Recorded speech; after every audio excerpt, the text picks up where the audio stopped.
program. Next, we will have the keynote address by Dr. N. Sharath Chandra Babu. Dr. Sharath is presently working as the Executive Director of Society of Electronic Transactions and Security SETS Chennai under the Office of the Principal Scientific Advisor to Government of India. Dr. Sharath obtained his PhD from IIT Delhi. He has considerable experience of over 4 decades in R&D, project implementation and coordination, education and training, and institution building. Prior to joining SETS, he worked as Executive Director CDAC Bangalore, and he was Founder Director of CDAC Hyderabad.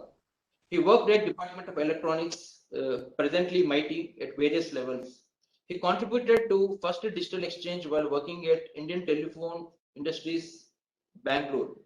He worked as faculty at Regional Engineering College, Warangal, presently NIT Warangal.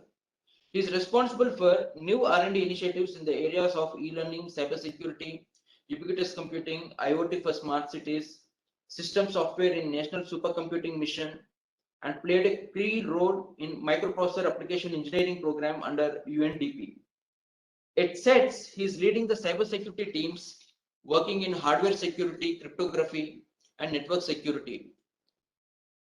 He has led the team of experts in arriving at the feasibility study. Kumar, thank you. Sir, may I request you, sir, to kindly deliver the keynote address? Could you give us the sharing thing for the content? Sir.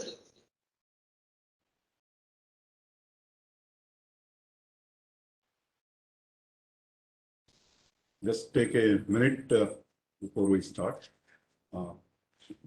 sharing a screen.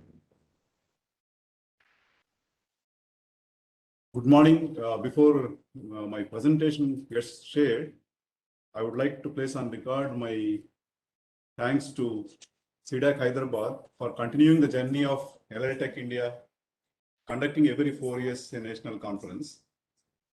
And it's an honor for me to be here to deliver this keynote address, which was inaugurated by Manoj sir and also the special guest Jaideep Mishra ji from MIT, Colonel Nath, Director General of CDAC, and all the more Professor Mangal Sundara Krishnan, who has been instrumental in taking many decisions in the area of education technologies, and especially bringing a lot of content and courses to the forefront and making it happen. Kind of programs are NPTEL, NME-ICT, and present programs are with preparing skills through the NASCOM program and so on. So I'm happy to be here it's a kind of nostalgia to look at what happened earlier, but I think present thing everyone has mentioned about we're all worried about the COVID pandemic, but somehow it so happened it has become a benefit for the digital India or the education technologies for that matter, every domain has been, we got benefited of technologies thanks to preparedness to the extent possible. I don't say 100%. We reached every nook and corner, as the speakers have already shared that there are a lot of issues of digital divide and so on and so forth. But the certain measures taken without even knowing that pandemic happened has really come handy. Say it is National Knowledge Network, say it is an NPTEL kind of programs, and for every village the fiber optic connection. So certain level of infrastructural requirements are done, and also encouraging the penetration of internet to the rural areas and the wireless communications coming, reaching everywhere, mobile reaching to everyone, and almost close the mobile population reaching to everyone. But of course, the smartphone that is needed for the education technologies probably hasn't reached or hasn't had that level of penetration. So with this thing, and once again thanking the organizers for inviting me, I would like to go on with my presentation. As you all see, e-learning, or you call it as Sir has very nicely told, empowered learning. That is, now it is not that it is someone's need. If you want to get empowered to education, you need to be part of this ecosystem of e-learning. right? So this is going to stay here and it's going to reign supreme, and it is everyone has to embrace that. There is no other way if you want to be contributing and you want to grow in every walk of life.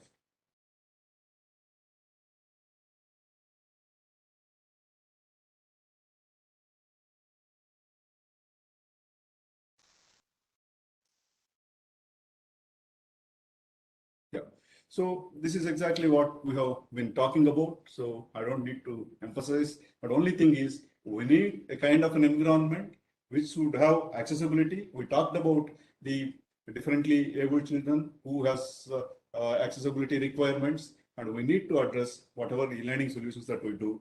And as indicated, affordability becomes an issue. That when we develop a technology, we are not looking into the economics of that, but at the same time, a country as vast as India and reaching to all, I think economic disparities are quite a bit. So we need to see the economic solutions, and the solutions that we provide should be flexible. And with above all, I think presently what is probably lacking, in my view, looking at over a period of 2 to 3 decades of this computer-based training to internet-based training, I feel the pedagogy is one aspect probably needs to be focused in a big way by all educationists. This is something at all levels. It is just whether you talk about the school children or to the other end industry people or the higher education. So, and teachers, everywhere we need to look at how the pedagogy has to be, what we normally take benefit of in the classroom teaching. So whether we will be able to replicate or even make it better is a kind of a question that we talk about. And this, I think we're all with the changing, ever-changing world, lifelong learning is going to be part of our life. And we're all into the, earlier I used to say, we're all in the IT field, we need to be lifelong learners, but it is not so now. If we want to be existing in this world in a informed way, we need to be continually a learner, lifelong learner, or evergreen learner. Okay, so I think policies and all, the earlier our seniors from the ministries, they have spoken about it. So I just wanted to quickly, because I had an attachment to this e-learning. We started in way back in 2001, the first one where former Secretary Raju Ratan Shah has chaired, and you can see Professor D.C. Reddy and Sri Arora. They were the people who were behind the inauguration. And the one thing I wanted to share here is, though we started an activity in e-learning back in 2000, 1 year before, web technologies and web-based learning, a small course under Sri Ramakrishnan sir, former Director General of CDAC and ERNET founder director, has been there connecting us to this technology. So the good coverage that has come in 2001 when we conducted the first LLTech, you can see, in fact, this e-learning is here to stay, has come after 2 days. But in Times of India, after we conducted the conference, after 2 days, the other things have come on the next day. But this e-learning is here to stay. It was written by a journalist going through every session of the conference. That was 2 days conference, and he has talked about that everyone who spoke, and he has given a kind of a summary of the thing. And that's what left. It's not for reading, probably when the content is shared, you'll be able to read. But only I wanted to say that it has generated an interest, this particular conference, 2 decades back.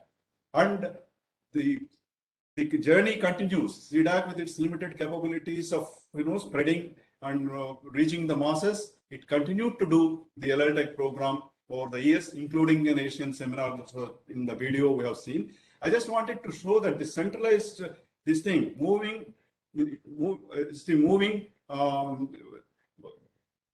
Sorry, I just moving benefits of e-learning for all. Okay, so the idea was if you see that particular brochure that was made, the idea was the sunlight is falling on the entire India. We wanted e-learning to fall on the entire India. So while we were doing in small steps, baby steps, or little growing, but this has, I think, happened. I don't want to say thanks to pandemic, because we all suffered due to that, but that has taught us how to use this technology. And overnight, entire India is illuminated using the education technologies as far as the education is concerned.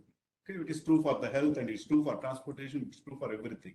But education being the prime importance of this conference, this is the thinking we all had, because there is the only way, e-learning is the only way to teach to the people with the best faculty classes to the nook and corner of the country, even reaching the rural areas. That was the idea that we thought should reach. And you can see that like great evangelists of education technologies like Professor Pathak of IIT Bombay and the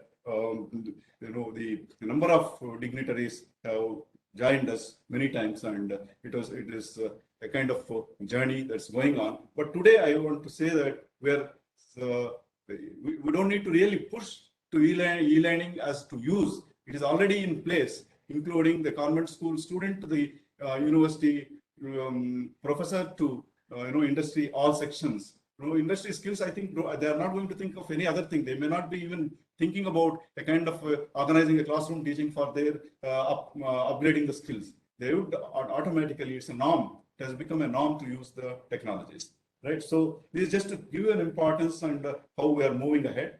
And in fact, 2000, if I remember, the second or third version of LL Tech, we built a e-learning framework which would have what is the base technologies. That time we were having traditional classroom, computer-based training, existing e-learning systems, and e-learning pilot level projects. That was the standard at that point of time. But issues of that day, there are still some of the issues are relevant to us. For example, language and cultural diversity needs to be addressed. Interactivity is still, though the technologies like AI and all going to help in increasing interactivity, but still interactivity is one of the key issue. And content I know is available in all forms, different ways and all that, but the content, as I think Professor has indicated, packaging the content in a granular level, what learning I wanted to do, that learning experience to get, can it be packaged as a product? That's a very good concept. That was an idea which probably is an issue as on today, but we need to address to that level and see that the content, what is required. If I want, based on the learner needs, how the content could be packaged and is a key thing. And the bandwidth. Bandwidth is a very interesting game. When I was an engineer started, we were talking about kilobits per second. Then the need has come, internet has come. We talked about megabits, now gigabits per second. So, but this appetite for bandwidth continues to grow. Any day, whatever available bandwidth will not be sufficient because my requirements continue to grow with the videos, video analytics, kind of social media networks, and how we connect even to the education. I think bandwidth, though we're reaching better way of going through that, but today's need, always bandwidth requirements will be relatively low. There is a kind of a thing. So it's a continual research and try to make sure that the content that is flowing on that is properly done. And probably because the bandwidth becomes an issue, because you need to, you probably, even on the transit, you will encrypt for the security and privacy kind of issues. So security is an important game. And though people may think that education is an open thing, what is the security requirements? But we want to learn, but others also want to, they are disturbing other domains. Why they will leave education, which is having crores of people, billions of people who are stuck to who are working on education technology. So security attacks that happen, it will have a massive publicity for the attackers. So this is one of the things. And we started seeing that during the pandemic, a lot of attacks happened, like distributed denial of service attacks, and a lot of Trojans imported and so on and so forth. So it requires security as one of the things. An issue is thought in 2000 plus, and today, after 2 decades also, it looks is more grave than those days. So the cost is always, as previous speakers said, affordability is an important thing, and we need to see the technology costs are low, and everyone would be in a position to do that. And interoperability, when we talk about, earlier we had some Moodle, maybe some Blackboard, and few LMS learning management systems and few authoring tools. Today, large number of tools, large number of MOOCs are massively open source systems, MOOCs platforms, and you have many authoring tools and so many video conferencing tools available. But a content developed in one, whether it is properly present in other application, is a thing to be considered. Interoperability was an issue for which standards appear to be solution. The next layer, that green color one, was basically talking about affordability, have open source tools, And for the bandwidth problems, use compression and streaming techniques. So learning models will come for the pedagogy and the local language solutions to reach all people and cultural diversity. Personalized learning for interactivity, adaptive learning activity, and secure solutions, standard compliance for interoperability kind of solutions are thought of. The people continue to work on these things. Even today, the things are happening. Next layer talks about various technologies. If you can see, there are a lot of things. We talk about agent-based technologies, AI, neural net methods, multimedia delivery. Okay, so all those aspects, content development, authoring tools, TTS, text-to-speech, and automatic speaker recognition kind of tools, language translation systems, all this sort of required to meet various sectors of people. We are talking about various sections, not just the urban and educated people only, but rural education, women upliftment, adult literacy, learning for disabled, others. These are the things which we talk today. It's very nice to see that the two speakers, and including Professor Mangal Sundar Krishnan, have almost addressed all these points that is available in this framework. And finally, we are talking about blended learning, and whether it's a classroom plus e-learning, blended learning, but using the mobile ubiquitous. While traveling, I learn. While traveling, I attend a conference. While to connect all these things and have an integrated learning to gain the benefits of reachability, localized versions, affordability, increased retention, just-in-time learning, quality content, because you will get the best content that is available anywhere in the world, and user-friendly thing under a more secured environment. These are the kind of things we would like to do. Okay, so this is not actually. Dr. Kanal Nath has already indicated what are all the CDAC outcomes in e-learning. I just made a few things where I was connected when I was in CDAC. So excuse me for this particular small gap here. eShikshak is one of the key learning management systems, the first product developed by CDAC Hyderabad. And they started it as a component-based functionality. That is, you don't develop entire e-learning tool. There are a lot of open source tools, but develop contents which are Indian specific and which are not there in the open source tools. So those things get connected to the existing environments. That is how it started. Over a period of time, it has become eShikshak, then it became a mobile Shikshak. Today, S.R. Kumar is an architect of Cloud Shikshak, that is Make Shikshak. He is connecting to many of the organizations and offering a number of courses. And it's also, I'm happy to say that one thing I would like to cherish is Professor Mangal Sundar Krishnan sir said that is the first of the courses he attended, that is on e-learning standards, when we did a small workshop at Hyderabad. That day, I was just to continue to conduct the workshops, but sir has grown in implementing such a great national program of NPTEL and so on. I am proud to be associated with you, sir, always. Though we are sitting in the next row here. The SCORM compliance, this is a standard thing, and mainly granularity and interoperability.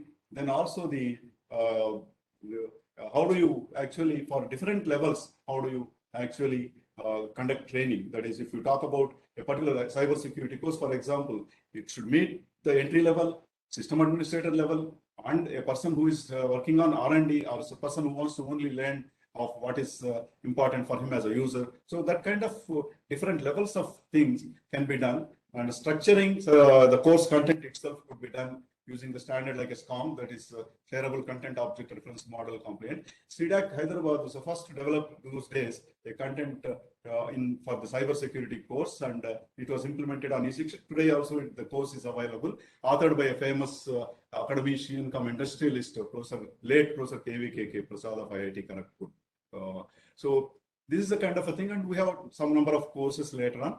And quality assurance framework, this is a new concept of that time when the e-learning tools are coming. What is important, as people mentioned, tools are very important even today, right? How effectively using them, easy to use them.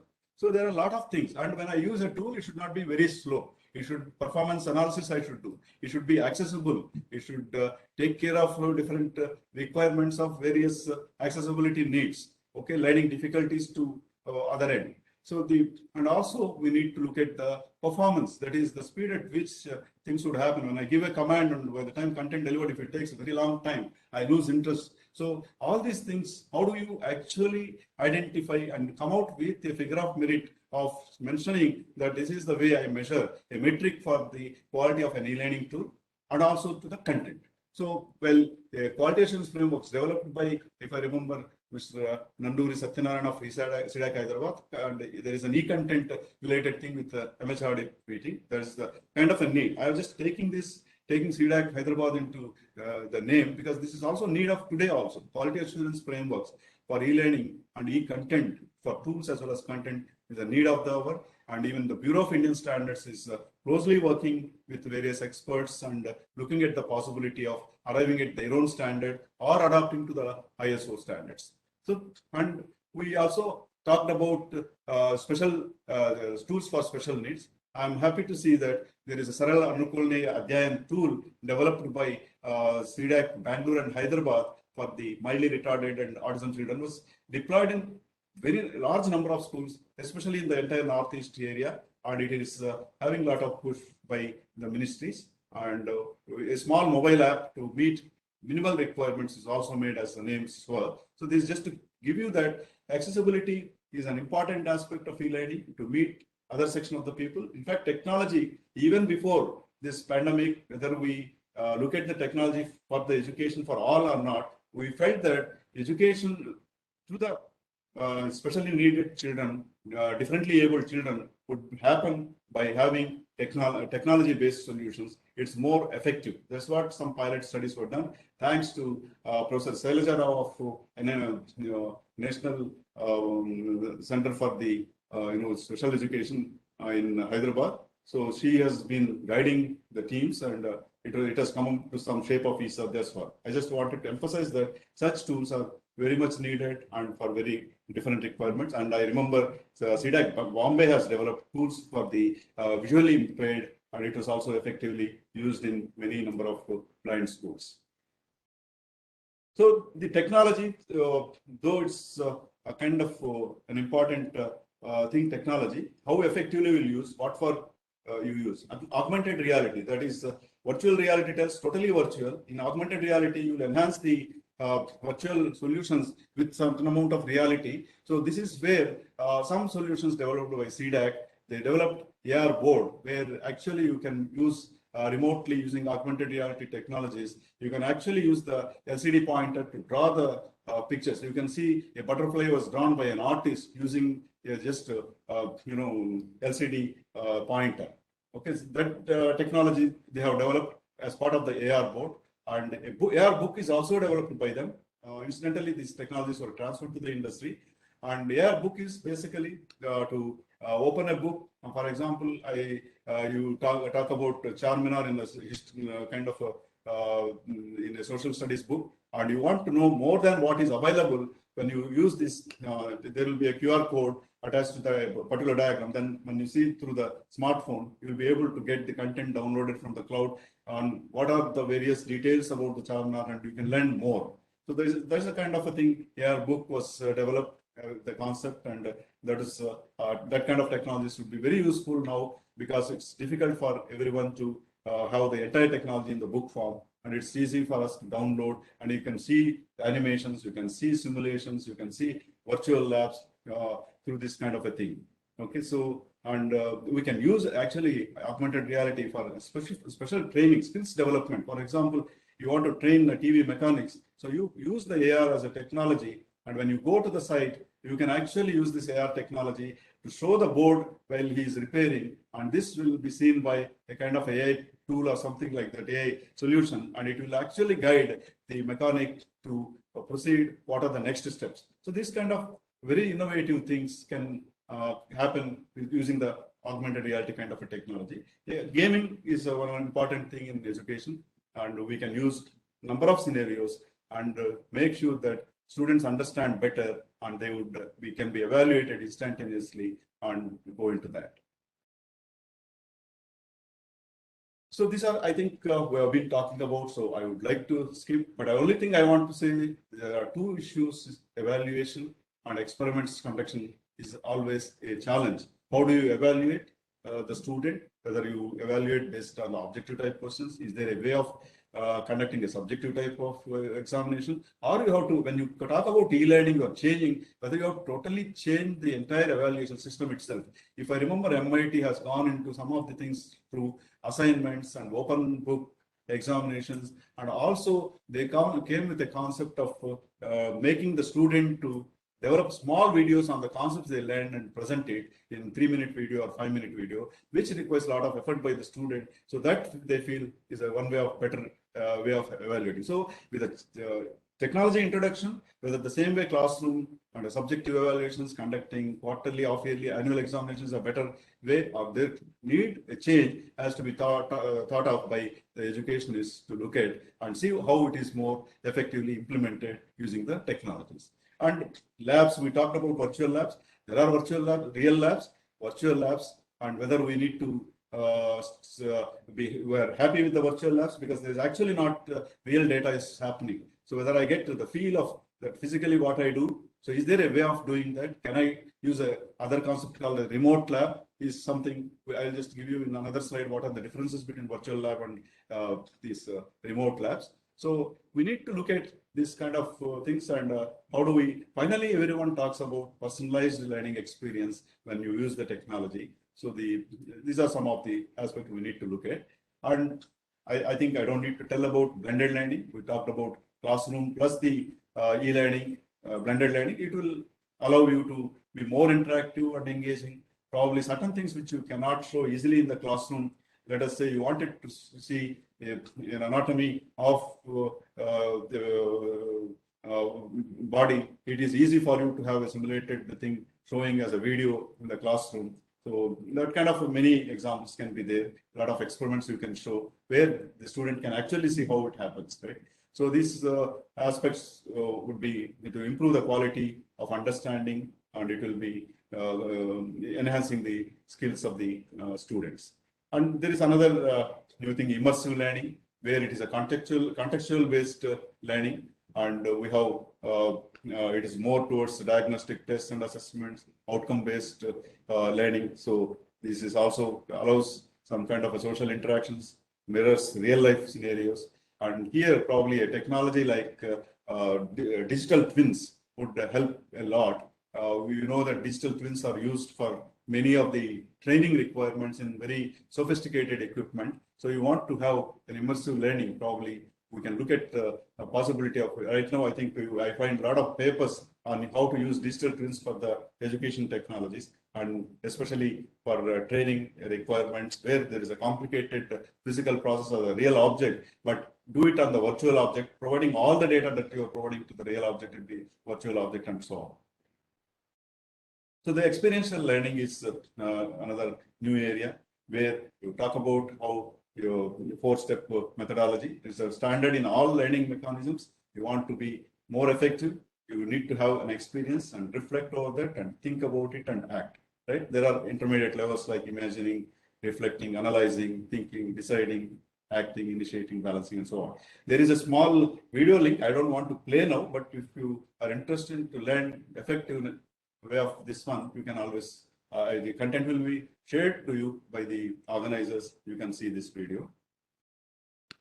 So there are online platforms. I don't need to mention anything. You all, I think every day or in and day out, you are working on some video conference or other class. You are attending classes, or you are teaching, or you are attending conference, or you are delivering a talk. In all aspects, your boardroom meetings, everything is happening using the video conference tools. Earlier, we were more focusing on learning management systems and then the MOOCs platforms. But today we are having the video conference tools specially designed for the education technologies to take care of certain level of examinations, right? Google Classroom is one such a thing. You can see host classes, generate assignments, track students, etc. And today, I think even the high school student or even elementary school student are connected to some of these video conference tools. But it is need of the hour to see some of these tools have certain disadvantages in terms of cyber security related issues. And there is called as a video bombing that happens in some video conferences. But there are tips to be followed carefully. That is, you should not allow the people who are not connected to the particular conference attendees. And there is a way of taking the registration and allowing only one by one. And there are so many such tips, right? So this is one key thing. And I was just mentioning to you about the virtual and remote labs. Virtual lab is the one what we simulate and see the chemistry experiment, titration, anything. But in case of remote lab, experimentation equipment is real. It is remotely in a lab. You are virtually away, but you can use the equipment by triggering through connections. Maybe you use certain technologies like IoT, Internet of Things, maybe to open, to switch on a particular instrument, you will use an IoT device and operate a particular switch on the other side. And once it is on, you make connections through IoT devices. There is a way, and you will be able to conduct that gives a lot of, because you are working with the realistic data, and we are also getting some advantage of virtuality by that is you are not physically need to be there in the lab, you are remote. For example, present situation, you want to really work on the equipment and you can be remotely doing. And simple examples like Prime Minister wants to, inaugurate a particular dam to open the gates. You can remotely operate using the cloud technology and using an IoT technology to open the gate, right? So this kind of small things to big, to the lab level. We need, only thing is we need remote labs. Concept is little complicated, little expensive because you are using real equipment and you probably need a kind of a good bandwidth connection compared to the virtual labs. So some experiences, I don't say that this is a real, the experience of any, but certain level of, survey or something, children now started enjoying actually remote learning. Maybe to some level, they probably enjoyed not going to classes, but they also miss their friends. So interactivity is one thing, and peer learning can happen through the tools, but still the psychological thinking about a human being is always to have closeness, nearness with another human being is always considered to be more valuable. So though I am a proponent of e-learning, I will not say that chalk and talk will be going away totally, and blended learning is here to stay. And school children you have to carefully handle them. The pedagogy is totally different, and you need to address that pedagogy. The technology will be helpful, and this, in fact, remote thing, the learning continued because of these things. And the teachers overnight learning, as everyone mentioned, teachers learning unless teacher is very comfortable with the tools and all, it's going to be a difficult times. Medical side, it's very difficult in everywhere. They can attend classrooms, but clinical education probably they require a traditional way of doing things. That's the kind of a survey says. And job and profession here, I think job face-to-face training, while it is motivating, but they are more accommodative, and most of the jobs, professions, the skills development, all these things are happening virtually over a period of time, but this made it a norm now. MOOCs, as people mentioned, it's a massive open online course, and there are many meanings to say open. It could be an open source, or it could be open content, okay, or it is a free of charge. So like that, there are each word in that MOOC has a number of meanings. So massive, it is object obviously to reach very large section of people, and it's basically to just in time, and it is somewhat. It's not totally different from LMS. LMS probably designed to host a particular course, but MOOCs is course itself. There's a kind of a thinking, but there is, I think, the differences. In my view, they are emerging. MOOCs also provide all LMS requirements. So for example, Moodle, now we can call it as a MOOCs platform. There are a number of platforms. I would not go into those details. So evaluation, as I told you, quality assurance you need to do. So what are all the functions, whether it is meeting or not, whether it is meeting accessibility guidelines. The number of guidelines are there. Web access guidelines are available, and 2.0 access guidelines are available. One has to look at that. Technical features like performance and portability, etc., has to be seen. And a mobile, whether it's designed for the mobile, the content is positioned, whether it is actually meeting the small screens of the mobile, or it's only designed for the bigger desktops. Of course, this was an issue long back. Today, I think everyone understood. They use the standards for that. Privacy, data protection, and rights is one of the key issues. People talk about it, and the kind of environment, social presence, teaching, cognitive presence, all these aspects have to be taken into consideration while evaluating. And these are some of the technologies we have been mentioning. And we are also looking at into in the education environment, bring your own technology. Every school has a different tool, and every school has, every institute has different way of encrypting using different tools. And you have different devices. People, actual stakeholders come with different devices, and whether you use a kind of standards like SCOMS, Shareable Content Object Reference Model, promoted by Advanced Distributed Learning of Department of Defense. Okay, so these are few things. So AI is, I think, a game changer in some of the problems that are associated. There is a personalized tutoring is one of the key things people are using, and also evaluation, automatic grading, real-time questioning, and probably looking at possibility of a subjective evaluation using some kind of novel techniques. And so conducting the labs, remote labs to virtual labs, AI techniques could be used effectively. And it's a better if you, as long as you use for the things, but the AI also has other things. If the data that is fed in the learning process is not right, it may give you may not give you the right solution. So one has to be careful in choosing the data sets and moving with the AI-based solutions. But however, it's going to stay, and already almost all tools are using some form or the other of AI in machine learning or deep learning or expert system kind of concepts. But definitely evaluation is going to be depending on the AI technology. IoT is now going to be all pervasive, Internet of Things. So we're talking about Internet of Everything, and these devices are going to be everywhere. So you have to jolly well make use of them, get connected to the education requirements. It could be, well, you wanted to know the students are reaching or not. The transportation will have an IoT. So you know the whereabouts of your school buses, and they can be connected to the classroom requirements. Okay, so we can talk about virtual labs.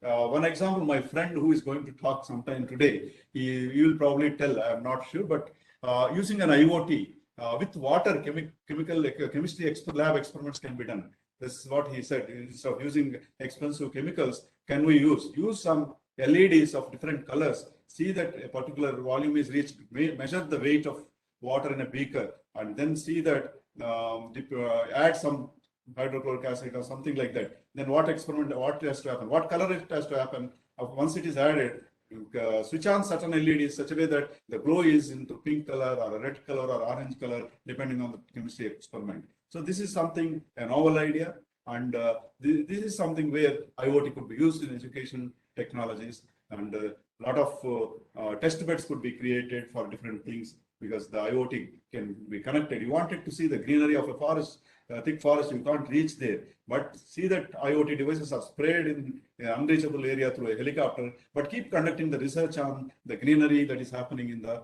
forest and so on and so forth. So here talks about many such possibilities. And today, I think we are more conversant with the Bitcoin and cryptocurrency, the behavior in which blockchain technology is being used. Now people started using for different applications. CDAC Hyderabad is a leader in blockchain technology. They have been using it for land records, automation, and a secure way of land records, avoiding fake the registrations and all that. Similar concepts could be used. In fact, I think blockchain technology becomes a de facto technology to secure various universities, their records, their mark sheets, their content, everything, and make sure that whatever they do contracts with their other colleges, they do the smart contracts using the blockchain technology. And this is going to be there. And it can also store the credentials. Anyone wants to check a student when he's joining a particular industry or some institute for an employment, they can automatically check for the credentials of the student, whether he's a really student there, the certificates are the real, all those things could be checked using effectively the blockchain technology. This is a scenario. So digital twin, I'm not going more into this, but this is helps you in experiential learning, and you can see the action results, because the idea was simple. There are two objects. One is the real object, one is the virtual object. But virtual object, or whatever data changes happening in real object, it automatically come into the virtual object as well. So you will be able to do any changes that you want to do in a real object, first do in virtual object. You are satisfied, then you can implement on the physical objects. This will be very useful tool, for example, to train the pilots or to train the navigation ships or anything for a very high-end complex systems. Digital twins could be a very helpful tool. Right. So this is, I think, order of the day. It was in the top 10 technologies of Gartner during the last year or so, and it is going to take over the blockchain technologies and digital twins. These are all going to go and stay. And coming to standards, I think we need to, because there are a number of tools, different technologies, there is a need of interoperability. Interoperability is the key issue, so that you are not tied down to one manufacturer or one particular tool or one particular mode of developing delivering the content. So this is there are a number of standard bodies like IEEE and ISO and ADL, and which is COM things. COM is very popular for especially developing the content in proper structuring, navigation, and all that.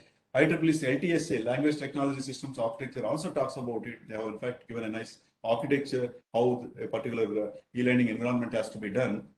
See here, this block diagram talks about a learner with a system coach, delivery of content, evaluation mechanisms, evaluated details will be available in records of database, learner resources, that is, a content will be available in different forms. These learning resources can be in a server in an institute, or it could be coming over the cloud, or it could be based on the way it is decided. And the learner preferences will be understood based on his requirements, and accordingly the content is delivered through the multimedia content will be delivered, and it is evaluated. Based on the evaluation, once again, there is a control loop feedback.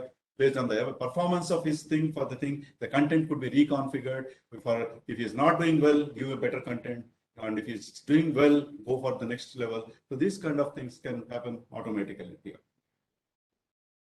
So there are one good thing happening is Bureau of Indian Standards is adapting to ISO standards. ISO in turn is looking at, for example, SCOM is part of ISO. IEEE's LTSA is also becoming part of ISO. So there are a lot of standards coming, and at this point of time, Bureau of Indian Standards looking at what are all the best for Indian context. They are adapting to whatever existing. They are trying to see whether we can arrive at our own things. You keep watching LITD section 19 of Bureau of Indian Standards thing to see what is happening in the context of standards. Here I have just given you some documents which are under new standards or which are under review. It can happen anything. So just if you can see here, the quality of learning, education, and training is one new area of standard. Nomodicity and mobile technologies, that is, how do you move with your credits and what you do with the mobile learning, so on and so forth. And the learning, education, and training standards. Requirements for e-textbooks in education, learning analytics interoperability, privacy and data protection policies. So there are all things that you talk about education, all such standards are being either already accepted or they are under review, or you can also look at and vote for, or you can give your comments when it is kept for the public view. So look at these aspects. So there are a number of stakeholders in e-learning. I would not go into everything. There are authors, teachers, students, managers, and there are different types of cybersecurity issues. Authors, unauthorized use of their materials, forgery or modification of their content, duplication of their materials can happen. When it comes to students, their confidentiality and availability of the contents and the insecure handling of login and other credentials can happen. Whereas for teachers, if somebody impersonation of their identity and risk of being cheated for details during examinations, availability of themselves. So many things. And managers for authenticating, that is, the right student is there on remotely, virtually available, and authenticating them and securing the sensitive data like mark sheets, certificates, etc., and maintaining the integrity of the overall system. These are all certain things. There are a lot of risks, threats that are available, and what are that addresses like authentication or availability, confidentiality, integrity, and reputation. I just say one or two. An unauthorized party gain access of the assets present is an authentication issue. One has to authenticate so that unauthorized parties don't come. You need to use the technologies suitably. And similarly, unauthorized party accessing and tampering. First one was accessing only. Second one is even tampering. That is, they are even changing. That is an integrity issue. Data, what is supposed to be there is not there. So you need to address these things using cybersecurity techniques. So you can go through this table. This just tells you that in 2019, the attacks that are happening to, it is in hundreds of numbers in educational systems. Like Moodle, there was 400 plus attacks in 19, but in 20 pandemic's time, it has crossed 1,68,550 and so on. So much percentage, that is 20,455% increase in the attacks on the Moodle. So this just shows you that the education systems, when everyone is on e-learning, it's a good golden mine for the hackers to address and create their presence, sometimes for the commercial things also. I would not actually go into that. DDoS is an attack, distributed denial of service, that is by occupying the server. Let us say content is provided for 1,000 students. If that server is sent a lot of requests, with a malintention of keeping the server busy, the genuine person is not getting the content. So that is called as a denial of service. And if that attack happens through many systems, it is a distributed denial of service attack. So there also, you can see that there are changes that are happening here. There are some statistics here. The ransomware is a new thing. That is, your hard disk is encrypted by the hacker, and you have no way unless you pay some ransom. They will send a message, ransom message, and you have to pay. Then he may give or he may not give you the key. So most of the time, the ransomware attacks is one way. They will ask you to pay, and once you pay, they vanish. They won't give you the key, right? So there are ways of safeguarding. So do not pay the ransom, report the attack, do a complete backup systems, secure your router, change the default passwords, update the system. So these are some tips. So like that, we will be able to look at. So security is becoming a key issue, and use cryptography wherever it is required. Look at the digital rights management aspects and do digital watermarking. Use firewalls and virtual private networks, because you are working even in offices similar to education institutes. You are working remotely, connecting to the servers of valuable content and resources.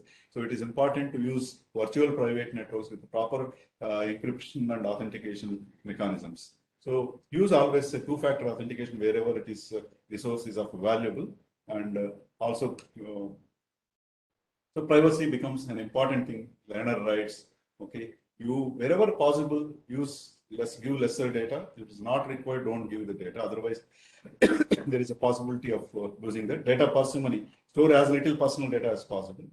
Otherwise, partition the identities context specific, so that entire data is not going available to the attacker. So the privacy becomes an important aspect, and pseudonymity, allow users to pick their own generated identifiers. Anonymity, try to maintain wherever possible, and facilitate information sharing. Give a role-based access to information. That's very important. A person of head of the institute will have access to all resources, whereas a person at various levels, depending on their role, you give the access to the things. So the student will have certain access to the content, whereas the teacher will have access to his classroom and his classroom mark sheet, not already stored, and he has only upgrade he can do. So that kind of many things. Identifying based on the reputation scores you can maintain to find out who are good actors, bad actors. So such things could be used. There is a differential privacy mechanism, and the group of people are there. You want to maintain the privacy of people, then you don't actually talk about Ram, Lakshman, etc. You talk about Ram, Lakshman, Bharat, Shatrugna together, so that you don't know whether a particular thing is for the Ram or Lakshman or Bharat or Shatrugna. The number of attacks here, just you can click these things and see what various attacks happen. 45 million affected by data leak at Indian e-learning platform Edureka, online education at risk, DDoS attacks, so ransomware attacks on schools, right? So many things. So I think these are all talked in some sense. So still key issues. Somebody wants to say that e-learning and e-education are different, and I agree with Professor Mangal Sundar Krishnan. Whether it's e-learning or e-education, is empowering oneself with the education. So basic thing is, how do you engage students? And I think the data, the learnability of a module is as small as possible. That is better. The granularity should be small, so that the attention span of the student in a classroom is considered to be 45 minutes is the best. Though we make 2-hour lectures also sometimes, but 45 minutes beyond, it may be a bit difficult. So in this thing, 15 minutes considered to be a very good time thing in case of e-learning mechanisms. So how do you do that? SCORM defines every learning granular should have some learning outcome. So you must be able to define what is learner is going to learn with a very small talk. So every concept could be small. Instead of connecting all concepts together and giving one video talk, can be divided. So those things have to be given more importance. So increasing number of people and children getting attention deficit hyperactive disorders, how do you take care of them? How do you reduce the distractions? And content granularity we talked about. Encourage and emphasize ethical behavior. Ethical behavior is one key thing in e-learning because nobody is observing. I can do anything. And somebody mentioned to me that even in the interviews, the candidates are Googling for answering. So this is something, it's unethical, but people could realize that there is a kind of some gaps over there, so they could identify. So this is the kind of things happening. So technology, while it is useful for your comfort level and learning and many things, if you can misuse, nobody can stop. So it's ethical behavior. Basically, we need to improve this ethics of the people who are working in using the technology. Okay, this is an important thing. So there are a number of such things. So time management and main thing is sufficient computer education to the educators and sufficient focus to the teachers and enough technical support systems. And the system is down and nobody is prepared in a school or a college. So it's a big problem. There will be a time people lose that. Availability becomes an issue just because of lack of a resource. So these are all things to be addressed here.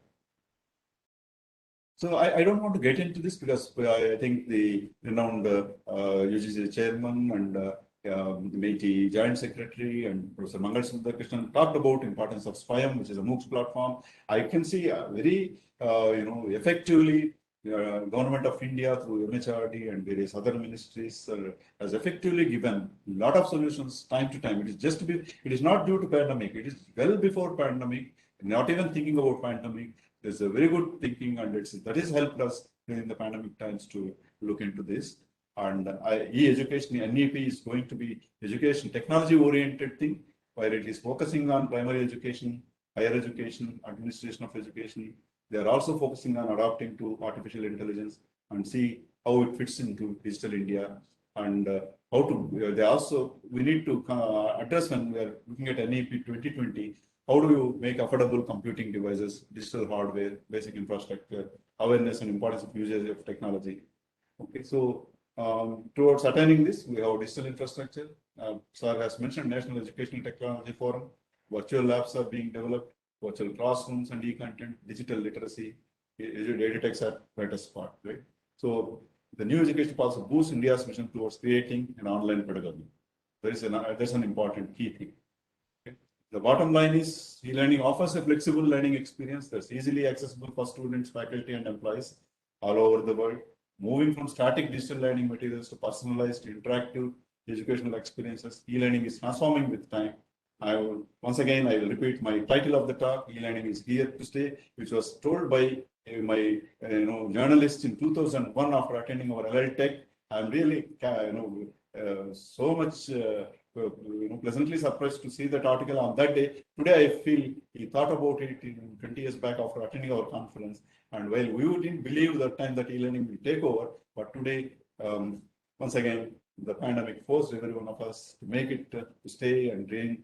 And all stakeholders need to embrace the e-learning beyond pandemic too. So this is what I would like to say. And my special thanks to go to all organizers, my credits to organizers, back-end teams, delegates, speakers, participants, audience, and the inaugural panel. If you have any questions, and I don't know, I haven't gone through the timing, nobody stopped me. And I would like to end with the quote of our Honorable Prime Minister, Narendra Modi ji. I quote, "I dream of a digital India where quality education reaches the most inaccessible corners driven by digital India, digital learning," unquote. Thank you all. Happy and safe e-learning. Thank you, sir.